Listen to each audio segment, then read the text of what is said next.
All right. You already know who it is. It's your girl Dice coming at you. Your favorite DJ, your favorite hostess with the mostest, or the mostest with the hostess, whichever one you want to go by. All right. And I have with me my co-host, the beautiful, the wonderful, the sexy, the gorgeous, the smartest. Did I say sexy? Well, my wife. Kat.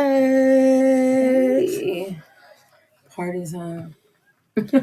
How you doing? I just ate too much food. I'm tired. She's tired today, y'all, so we're going to try to go through it. You know what I'm saying? But we have a special title for you and subject for you today. Feel free to join in. We put the link in Facebook. Only thing you have to do is go to See Such a Lesbian podcast group on Facebook, and you will see that lovely caption that says 2 homes, 1 heart. Click that link and you'll be able to either listen or join in. So, yep, the title of tonight is 2 homes, 1 heart. The example of love at an early age. Hey, what you think about that, babe? It's about to get real up in this one. I'm from the South, so I think a little bit differently. For real. And I want to welcome you back to See Such a Lesbian podcast, where we talk about love, identity, and all the messy, magical moments in between. You already know. All right, let's go to the first segment, which is love in different languages. When you're a kid, love is whatever you're given, right? You don't question it, you absorb it. But when you grow up between 2 homes, you start to notice that love doesn't always look the same. Think back at that. Love doesn't always look the same with the same household, or 2 different households. One home might look loud with affection, hugs, laughter, music in the kitchen. The other might be quiet, love shown through acts of service, making sure you're fed, making sure your shoes fit. Neither is wrong, though. They're just different dialects of the same language. And when you grow up with both, you learn to translate. That translation skill is powerful. It means that you can recognize love in places other people might miss it. So, baby, let me ask you something. In cultural, how does it mean? How does the meaning or expression of love change when you translate into different languages, and what cultural values influence those differences? Like, what? I'm kind of deep in that, y'all gonna know me. I'm a deep diver. All right. So basically what I'm asking you is, what is the different type of love languages that is translated for you when you were growing up? In the South, a lot of people, their big thing was they couldn't afford things. And so when they couldn't afford their love, the way they taught you or showed you love was cooking for you. And that's why a lot of people in the South are overweight or they don't eat real healthy because they couldn't afford it. And so they came up with, the Southern home foods, and those don't ever go nowhere, ever. I try and still eat them. That makes sense. That makes complete sense. Because the love language in my home was that providing for the family means love, or putting a roof over your head, food on your table, and clothes on your back is love. Yeah. Also, in a different aspect of me growing up in a 2-parent household, discipline to them means love too. So, love isn't supposed to hurt, right? No. But in my family, it was a love language on how they raise their children. So more on this hurts you more than this hurts me than it hurts you. Yeah. Yep. And that's what I heard. That's what I heard every single time. So I think that's the difference between me and you, babe, on how we grew up in 2 different aspects of the world, on how the languages of love was introduced in our life. Therefore, when we got older, we started looking for love differently than what our household taught us. Yeah. Because we knew what we wanted, we knew what we didn't want. And as you get older, you know what abuse is. Yeah. And you start defining the word love. It's just a 4-letter word when I was growing up. It was a 4-letter word when I was in my 20s. But you're different than most people. Like, you couldn't disconnect very easily and be with somebody and not think twice, drive off, That's true. never call them again, nothing. That's Most people out there, they get some kind of, close to them. They want a relationship. They want, and so they're looking for this person for that. But the other person's not being honest and saying that they got 2 wives, 3 kids. Like I don't know, but yeah, you're way different than most people. Yeah, I mean, I didn't believe in titles back then, and I'm not talking about all you baby studs talking about somebody I ain't no stud. I'm going. No, my title was exclusive, girlfriend, together, monogamy. That wasn't me. And you better be glad if I knew your face, because I didn't know your name.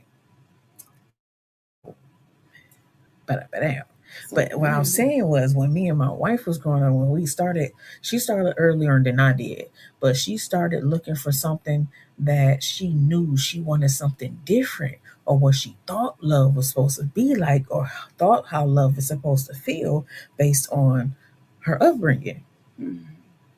So that was the 2 different languages of love that we both had endured. Well, you had parents that were married 50 years and would never leave each other. I had parents, one's in a prison, one, Yeah. And then the other one mixed. It was not even cool back then. And so it's a lot different than what you got because you had stability in that area. And you know what? A lot of people say that. I heard a lot of people saying that growing up, going to high school. Well, you better be glad you got a daddy in your life. First of all, let me break this down. Yes, there was 2 parents in the household. Did I ever see my father? No, I didn't. Because he slept all day and worked all night. Then he didn't take y'all camping, do nothing on the weekends. Nothing. My mom made me. By the time I was like 8 or 9, my mom made him take me to McDonald's every Saturday morning for like breakfast, and I thought that was just a freaking golden ticket. It was everything to me. But he stopped. He stopped. He did it for a year, then he stopped. What did he stop for? Do you know now that you're older? Yes, what I know now is that he didn't like kids. But he had them. But he didn't like kids. He didn't like us. We're children. We're playing out. It's summertime, It's summertime and we're playing with our friends and riding our bikes. Of course we're going to be loud. We're outside. And with my father having the window open, he used to beat me with a 2x4 because I woke him up. Oh, so you can't tell me that, oh, you're so lucky. You got 2 parents in the household, this and that and the other. 99% of the time, my mother was the father and the mother in our life. Well, I didn't say you're lucky. I said you're different. But yeah, it is different. Know what I mean? It's a different beat because, I've been on my own since I was 14. So imagine what I went through and had to go through. Yeah. To still be here right now. Those things you weren't put through that early and had to do those things. But even though your dad and your mom, the way they parented you, you still, I don't think you still don't see it as abuse. I'm just not hitting you with a 2x4, that's abuse. Yeah. Major abuse. Yeah. And then my mother would read the scripture. Yeah, see, that's before she do it. Mentally, physically, and spiritually. I'm sorry, that's abuse. Yeah, but until I break it down to people on how I was raised or what was in my family behind closed doors, they be like, dang, I never knew that about you. Yeah, because you never asked. Yeah. You just assumed because you saw my mother and my father still married and they hate each other. Yeah, they do. Okay, I wouldn't say hate. Yeah, I would say hate. They hate you. Okay. Your dad's like right on his day. He just waiting to die. Yeah. He wants to die so bad. He wants to go so peacefully because he's tired of my mother bickering. Well, because he's done. Sorry, that was he's done with this life. Like he's just like, look, I raised my kids. Yep. I'm not working. Yep. I got the house. I'm out. Yep. And so yeah. I mean, and I get it. I would feel the same way too if I was in that predicament. So, I mean, and then this is what I want to ask you about nonverbal expressions. In different cultures, verbal declarations of love are less common. Did you know that? So, Gestures or traditions are used to cover the same segmented. You see what I'm saying? So, do you agree that there can be different verbal or different nonverbal expressions in different cultures? Yes. That's deep. Just like there's different languages, there's different slang. There, you know what I mean? There's Yeah. a whole lot. There's different everything. Yeah. Especially languages. Languages goes back into mentally, physically, and spiritually. And if that person is talking to me a certain way and they're very animated, I'm gonna take that a whole different way than I would when they're not. You see what I'm saying? Yeah, I see what you're saying. So yeah. I mean, so do you feel that a stronger emotional connection is when you hear the word love? I would say I did when I was a kid, yeah, because that's what they teach you. And even if you did, we weren't allowed to watch TV. But when we did, it was Elvis Presley and Jerry Lewis. Jerry Lewis was supposed to be my husband, but he left me. But anyway, wow. What? Okay. Oh my God, I had to tell you. I appreciate that. No, okay, what was I? I had competition, y'all. You got competition. So basically, coming up, you was only allowed to see two men. I wasn't even allowed. That was when we went to daycare or something, and I snuck it. Oh wow. So yeah, we weren't allowed to. We're pay cam. We're not allowed to watch TV. We weren't allowed to do what normal kids got to do. I'm not saying it's not normal because the way we lived was normal, but we weren't allowed to live the way you lived. Yeah. Most people, which I can understand. Understand because how religious and their preachers and your house was very strict. Yeah, it was very much so. I mean, and that brings me to segment 2, the backpack years. The backpack years. The backpack. Oh, the years. I'm like, what ears? There you go. Oh my God, y'all. Shit. Oh my God, y'all. Yeah, this is my wife 101. So yes, the backpack years. One home had a mom who kissed their child's forehead and say, "I love you," while the other had a dad who fixed the child's bike without saying a word. So the mother basically was her love was basically said, it was expressed. But the father's love was an action. At that time, it seems like you thought one was more. Like either the mom was more affectionate than the dad or the dad was more affectionate than the woman. So it's like they was drawn between partners who showed love in different ways. You see what I'm saying? Yeah. And either it was going to be by words or actions. And that's the beauty of growing up between two homes. The reason why I say that is because you learn to read love more than a dialect. Yeah. And that shapes the way that you grow up and how you perceive love is. Yeah. So, baby, let me ask you, with personal growth, how did the experiences describe the backpack years in your life? Like in your life, in your relationships, and also your identity? Is the backpack years the stud thing? Because I'm not a stud. No, it's not. Listen. I'm not a stud. Okay, so I don't know. What the backpack years means you going back to where you grew up. That's the backpack years. That would be really hard because we moved state to state. I mean, I don't know what to tell you. Oh my God, y'all. I told you I'm gonna be honest. You want me to just make up shit? No, I mean, okay. First of all, backpack sounds like a stud thing. But I'll go ahead and play this game with you. Listen, let me bring this down. Backpack years means personal growth, cultural encounters, challenges down the road of your life, and lasting influence. That's what backpack years means. Because I take it deep. Because that's who I am. Yeah, I was just about to say that. Yeah, I'm a deep diver. So yeah. So how the personal growth affects you in your life, relationships, or identity? Okay, tell me yours, so I can put into a example. My perspective of life and how. Let me see. Well, I am a lesbian. I am mass presenting. And the reason why that is, and I'm talking about the life part, I looked up to my brother, who is currently deceased as of right now, but he told me everything there is about a woman, how to treat your woman. And he wasn't talking to me as if he knew I was going to be a stud. He was just talking to me to kick it. You know, he was my brother. He didn't know how to talk. He wasn't talking about pink rainbows and glitter shoes and freaking My Little Ponies. But he knew you were gay, right? I wasn't even gay then. I was like 16. I was bi curious. Yes. Which is so crazy because 14, 15, 16 is where, like, Yeah. the things that I was doing was not normal. Yeah. And you're still, playing basketball, going to McDonald's. I'm over here. Come on, honey. Yeah, I'm telling you, I had a crush on my choir teacher. So I was just like, hey, but that's when I knew.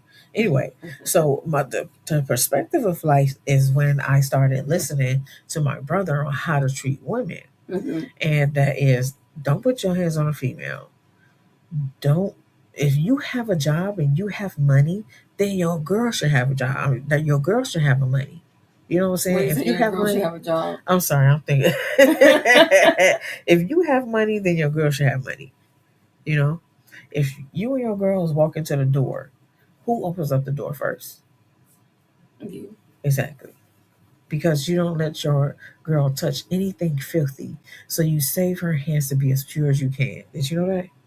Well, what if you're not supposed to touch nothing filthy either? But you should put your shirt around your damn arm like this. I mean, and then open. Yeah, but I'm from the '90s, yo. And then first of all, we don't mess up our shirts. Okay, hey, it's better than catching Ebola. But I could go to the bathroom and wash my hands. That's no problem. But the point is, we're keeping your hands to stay pure. Okay. All right. Then and that goes to my relationships.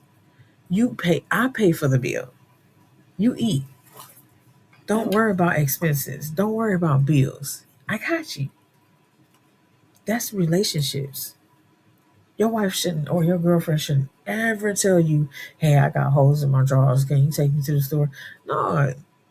Get you a joint count and be like, baby, listen, I'll bring home the bacon. You just cook it. When it comes to identity, again, it's masculine male role model in my life. So yeah, a lot of women was like, I walk like Denzel Washington back in the early 2000s. Okay. Nah, they tell me I walk like Idris Elba. I just say I walk with confidence. You know what I'm saying? Confidence. And that's my identity. I learned to accept myself. So with those three being explained to you, do you have a better light on the personal growth? No, you can go say the next question. The next question. The next question is I'll take next question 400, sir. This next question is challenges on the road. How did moments, May, of hardship and uncertainty influence the journey, and what copying strategies emerged? So, how did your hardship mold your journey? My journey with you. Oh, wow. You gotta explain that one. You gotta explain it too. Is that what you're asking? That's what I'm asking you. So the hardship, like everything I went through in my life. Yeah. For one, when we met, I was open-minded and I was ready. I would have never been ready at like 30, late 20s, like that. Yeah. Wow. But like my age had a lot to do with it because I'd already done everything I needed to do. Yeah. So then it was playtime for cats. Okay. It's like, it's all about cats. I don't know what to tell y'all. Wow. So yeah, that's how it affects me. Well, which is not a bad way. It's not a bad way. No, it's not a bad way. And it's not too old to learn different things, or kind of like train your brain to open up a little bit more. Which I always do. I'm always studying languages, religion. Yeah. The thing about it is that the religion thing everybody thought was the biggest thing that was going to break us up. Yeah. And I'm not even kidding. We've had one spat, and that was like, what, 4 years ago? Yeah, 5 years ago. and maybe two spats something. And that was us just having to say, okay, this is how you need to love me. This is how I hear things. Because she could not be even yelling, but I hear her yelling. And so she has to shut it down, let me calm down, and let's talk about it. Yeah. Yeah. And we've been pretty good with that. And that molded our relationship. Yeah, it did. For real. Because it's like every day, like I'm just like, I'm really in love with her. And it kind of trips me out because I've never saw this for my life when I was growing up. Never. The place where I got messed up is them saying you had to be married to be with somebody and in love and have kids. Yeah. Therefore, if I was put out the house or on my own at 14, I think I have to be married to have a place to stay. Right. To go have kids I don't want. You know what I mean? Like, yeah. And that's ended up happening to me over and over and over. The structure of your thought process was very different. Yes. And when you think about small-minded, it's not disrespectful. Yeah. It's the fact that you close your mind off from different things, or you refuse to see certain things that you think is basically an abomination, or not irrelevant. So when you are more open-minded, you begin to see things that you closed your mind off of before it even gets that far. Yeah. And that brings me to the gift of perceptive. Okay. Living between two homes offers a child a rare and early lesson. The world is full of different ways to live, love, and understand one another. They see that traditions can vary, that the rules can shift, and that the joy can be found in many forms. This dual view, nature's empathy, teaches them to listen before judging and to appreciate differences rather than fear them. Over time, they carry this openness into friendships, like we were just talking about, relationships, and a wider world, turning what could have been a challenge into a long life strength. So maybe how can experiencing different home environments at a young age shape a child's ability to adapt in new situations later on in life? Like, okay, let me throw an example out there. Black people and freaking swimming. Oh my god. Oh my god. Yo. Black people and swimming. One thing I'm gonna do two. I'm gonna do two examples. The first one is, and I'm gonna say, I'm gonna go about me. I used to get threatened. I got my little swimsuit on. I got my little glasses on with the little flowers on the side. I got my little jelly sandals on. Remember the jelly sandals? Got my little jelly sandals on. I'm walking to the pool, and I hear Debbie. Way across from the pool, Debbie. Now look, you better get your hair wet, girl. Or I'm gonna beat your behind. Why they didn't get your swimming count? Exactly. Because it took 2 hours of me crying. Yes, I was tender-headed. It took 2.5 hours of me crying just to get my hair pressed, blow dried, washed, and braided. For my mom to threaten me that if I got my hair wet, I'd get my butt beat. Well, I thought that's the whole. So why do I have the swimsuit on, woman? You know what I'm saying? Just give me a shirt and some pants. And just Right. That's a teaser, bro. Like that's why did you do this to me? You know what I'm saying? I'm looking at all the other white kids, and they all coming up from the pool looking like freaking Beethoven or what's that? Some people stand in darkness. But bodyguard. Not bodyguard. You're on your own. What are those people that sit on the thing and they watch you in the pool? An eagle. Or what? Oh. A lifeguard. A lifeguard. I was like, it's right there. A lifeguard. Yes. So it's just like, they just come up with their little 2-piece bathing suits on, number one. Number two, their hair come out freaking smooth in a mug. And I'm looking at my swimsuit. I got a whole body swimsuit and I got braids and I can't get in the pool. Okay, so the next one. And let me say this. I didn't learn how to swim until I was 15 years old. You wanna know why? Because my stupid butt got into me and my cousins, we got into a wave pool and we got to the deep end of the wave pool, and we all went under. So it's this big old fat white jelly man with the big old belly.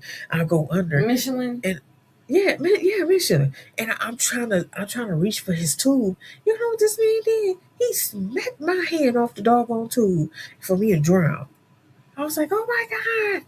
And I close my eyes and I start kicking and I start moving my arms. And I start kicking some more. Next thing I'm looking around, I'm swimming. I'm like, oh, okay. Look at this. Look at me now. Hey. So that's the part of that. Number two is what I just said. If you drown, you have water phobia. Yeah. You can't just pick up every black person and surprise them at the pool or at a beach. Talking about y'all about to have a romantic evening. No. The whole time on her mind or his mind is, do we have to sit close to the water? Because yeah. That's how a child's ability is so important on how they adapt to situations in their life. Children are very versatile. They can do a lot more than you think they would do, especially to survive. Mm, A lot of things kick in. But okay, so how do you think of this? okay. Okay, so black children, they have a different way to do care, self care, Yeah. hair, all that Uh-huh. stuff. Yeah. And then white people, just like you said, their Yeah. hair can get wet and they just run back out like a dog. Okay, so how do you feel about a white family adopting a black child? And the black child's hair is always messed up because she don't know how to do it. Like then her mom gets out of prison and sees her and she's just livid. It's a movie I saw, but I'm just curious how you feel about it because they say the same thing, and a lot of times, especially about swimming. When I was growing up, they'd be like, they can't get in the water. It was like they were scared they were going to get possessed. Yeah. They could not get in the water. They'd come in halfway, and they're done. Yeah. I went in the water. I dove and ran because my hair is just not like that. But I don't understand because they could have got a swimming cap. Yeah. I would have got a swimming cap, call it a day. I mean, so okay, all right. So just that question. Black people's hair has different texture Yeah. than white people. White people get in there and they wash their hair, blah, blah, blah, and they got that little brush and they brush their hair. Let me tell you something. We need detangular comb. we need detangular spray. We need to blow dry it. We need to press it. We need to flat iron it. We need to put in some anti-heating stuff so it won't fry the heck out of our hair. And then why would you want me to, after all that, you want me to get in the pool? Well, you could wrap that up and put it inside a swimmer's cap. But that's the thing. Back in the day, they put a Walmart bag on your head, and then they put a swimming cap on your head. But that don't keep the water out. That does not keep maybe for white folks. But our hair is too poofy for it to kind of like seal. A swimming cap is to seal your heads, and it doesn't do that all the time. So they need to know the texture of a black child's hair. I've seen that in a couple Movies. no, not movies, but I've known a couple of white families with black, adopted kids, and they would search for somebody who knew how to handle African American children's Yeah. hair, because guess who they will go to? Another black person, Yeah. because we know, okay, if you braid their hair, it strengthens it. You can't put chlorine in it because after you get out the pool, we don't want to rewash our hair because we just washed it before we got in the pool. Yeah. So that's the thing. They have to be mindful. And another thing, research. Watch a couple of YouTube videos, y'all. Don't just get a white person like you just a black kid like you just getting a puppy. I think that's also where I was telling you that being mixed, you lose culture. You lose culture, depending on who you live with the most. Yeah. And it just like you lose a lot of culture. But you're mixed, babe. Yeah, I know I am. So you have the luxury of Caucasians. But see how you just said it? I have the luxury. Yeah. And you have the downfall of African Americans. Okay. I'll explain that one. You have the luxury of a Caucasian, meaning that you can be white passing, meaning that you can be the only one when it starts raining in a group of black people. You can be the only one who's walking, don't need an umbrella if you don't want to. Why? Because your hair is cool. You know what I'm saying? Everybody else to be like, oh my God, where's your plastic bag? Let me my hair, I can't get my hair wet. You know, and that's the luxury of being a mixed with Caucasian. Or then you're white they passing. Could have brought her to, what is it? Umbrella. They could have brought one. Yeah. But a lot of Caucasians, they don't need all that. Let me take it back to the friend. You know what? If we were both from slave land, yeah, I'm taking it there. We were both slaves. You would be housed inside of thy master's house. Okay. While I would be stuck in a freaking hut picking corn or picking freaking cotton and getting bloody all over my hands and running away and all this type of stuff. You will be in there, you know what I'm saying, pouring some water from a crystal water glass while I'm out there freaking slaving around some cotton fields. That's the thing. It's cultures. Exactly. Very different in the South too. Yeah, it's different. But that's my point. You have the best of both worlds. That's all I'm saying. That's all I'm saying. And you act like it too. Ew. I'm saying you pour the cards when you have to. Next is the heart that stretches. When love is shared between two homes, the heart doesn't divide it. It learns how to hold two sets of traditions, two kitchens with familiar smells, and two different ways of saying goodnight. Each home adds its own rhythm, its own warmth, its own lessons, expanding the child's capacity to give receive love. Over time, this stretches becomes a quite superpower, allowing them to adapt, connect, and feel at home in more than one place without losing a sense of self. So when the heart stretches, basically, it's like co-parenting, right? Yeah. And wasn't you co-parenting when bringing up your kids? Well, yeah. Was it easy or was it hard for you? It wasn't hard until his family tried to get involved. Him and myself, we were good until his family started trying to get involved and got lawyers and all that stuff. And then that's the wrong thing to do with me. So, but yeah. Was it harder when the child?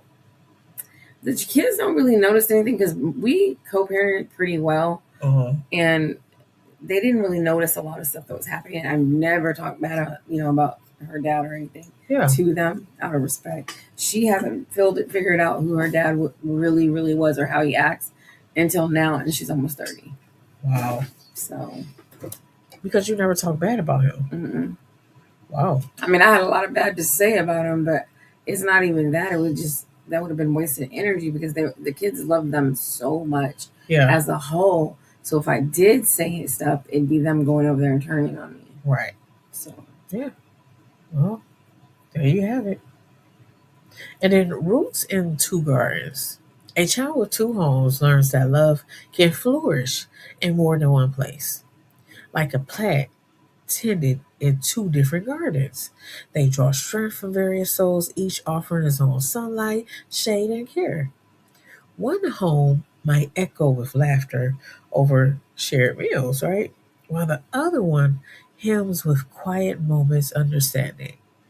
Together, these spaces shape a resistant heart, teaching that it doesn't belong where you are, but about who helps you grow. And in what ways to do two different gardens provide unique strength in one environment alone might not offer. So two gardens, okay. So two gardens get, let me see if I can process the right. Okay, two gardens. One gets fertilized with manure, like fresh manure out the horse's behind. And then the other garden has Walmart bought fertilizer. Mm-hmm. So what might be missing in both gardens is the protein that it needs to grow. They're gonna grow different. Am I right? Yeah. So that's the two different things, y'all. Be mindful on how you teach your children. Influence a child. Yeah, because how that child will grow up is how you train that child's mind. Am I right? Well, that's just like when we're all talking, and I'm trying to explain to you how racism is still alive and just strong as hell, but it's here. Yeah. And the reason I tell people, you got to really think. So there's all these dudes you just met at college. You're all going to that little college, what do you call it? Hub. You're going over there. You're gonna have some wine, and you find out that their parents are like 6, 7 generations, and they were at a cotton field. Yeah. Right. Yeah. The kid acts normal. He acts like, hey, I'm not racist. I'm not. You know what I mean? Right. And then everybody's like, no, he's not racist. He's cool. Right. Until he got put into a spot where he had to pull his card, like. And then he's just like talking very racist. Yeah. Because his parents went to court with him and they were saying the same thing. Wow. So it's just, I don't know. It's a lot. Wow. I didn't look at it that way. Wow. Basically, if you can try going out with other people. You can, like my mom, I told her, I was like, Mom, it's not like that anymore. And that's in Athens where they're from. And she's like, it's not like that no more, blah, blah, blah. My mom said, are you crazy? And she's like, it is like that. All those kids and all those, the people that are there now, guess who raised them? And I was like, their parents. She said, yeah, KKK. Wow. I was like, okay, you don't even have to ask me nothing else. I'm not moving back. I'm good. I'm good. Wow. Plus, my mom's grandmother would not allow me to the house or the property. She would. Is it raining? She would. She told my mom if she could just bring me in as a maid. Oh, or something like that. Yeah. And my mom just was like, I'm not doing that. You know what I mean? Yeah. So, but that shows you right there how they live and what they think. Yeah. So just flying straight down to the south and being like, oh, it's okay, it's gone. No, it's here. You cannot have rose-colored glasses running to the south. I'm trying to tell y'all. Wow. Wow. And don't fall through some sundown towns. It's over. What's a sundown town? Sundown towns that as soon as the sundown goes down, they'll hang you. What? Yeah. And it's all the same. It's white supremacy. And so they're, good country boys. And that's what I'm saying. You never see me driving late at night, nothing. I'm good. My safe place is at home. Yeah. Now, if I was going to travel, I'm going to take a plane there and do whatever. But if not, I have to know the exact route, where I'm going, who's going to be there, what if the car, you know what I mean? Like, I have to know. Because you got to have an A, B on the way out of there. Yeah. So, I mean, that makes sense. Wow. Ponder on that one, y'all. Ponder on that one. Well, we still have separate races. What do you call them? Funeral homes. Burials. Sorry, cemeteries. Yeah, cemeteries. So we have a black cemetery and we have a white cemetery. Wow. And I didn't even know that until I came back home. It was like almost 10 years ago, and I came back home, and my dad explained that to me. I was like, "What the?" Yeah. I'm like, really? What did you get out of that? Because it's the same damn dirt. Right. Okay, you do what you got to do. Exactly. Yes. Yo, for real. I guess I won't go over to that one. Because we all know how I like to just frolic him. Oh, my gosh. Yes, we all know, man. So, in closing, in the end, growing up with two homes is not about choosing one over the other. It's about learning that love can live in many places at once. The laughter, the lessons, and care from each home weave together into a single unbreakable thread that runs through the child's life. They carry with them the understanding that family is not foundation. Oh, I'm sorry, that family is not defined by walls or addresses, but by the people who show up, nurture, and believe in them. That's true. This is an early example of love steady, adaptable, and abundant becomes the foundation on who which they build their own future, whether their heart may lead. Some final thoughts. Two homes mean two sets of routines, rules, and rhythms. Before a child, they can mean double the love, double the lessons, double the places to grow.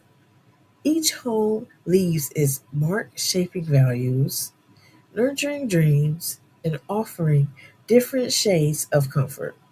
Together, they create a rich of experiences that teaches adaptability, empathy, and the beauty of connection.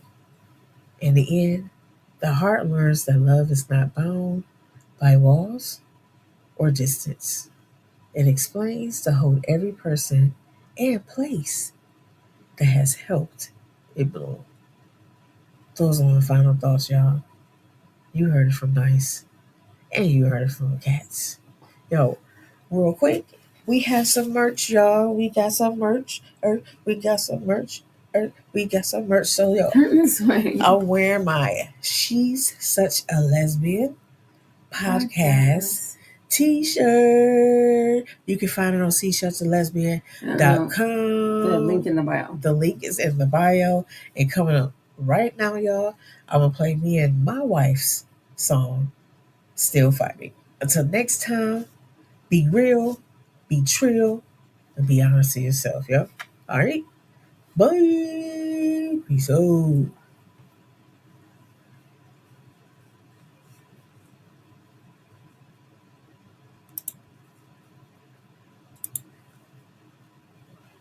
So they got AI clip that automatically makes clips for you. Nice. Deleted items will be deleted in 8 to 12 hours.